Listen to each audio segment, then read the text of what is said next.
So here I have a directory on my local machine which contains a couple of files, and I want to put one of them into HDFS.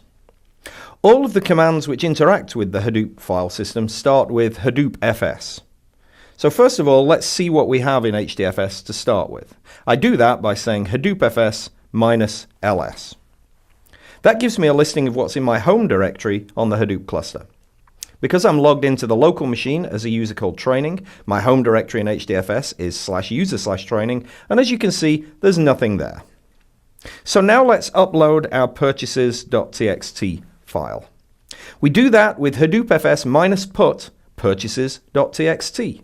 Hadoop FS minus put takes a local file and places it into HDFS. Since I'm not specifying a destination file name, it'll be uploaded with the same file name.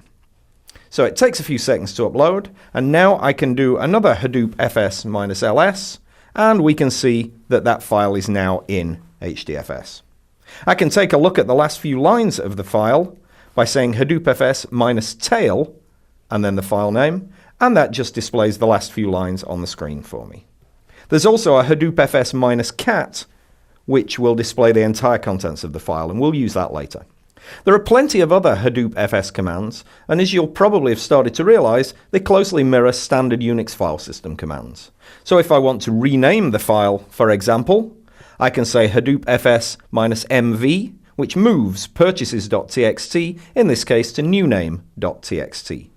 If I want to delete a file, Hadoop FS minus rm will remove that file for me.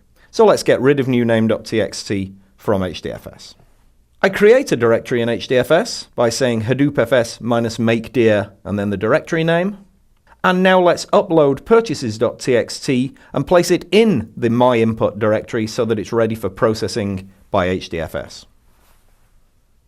Once I've done that, Hadoop FS minus ls myInput will show me the contents of that directory, and just as I expected, there's the file.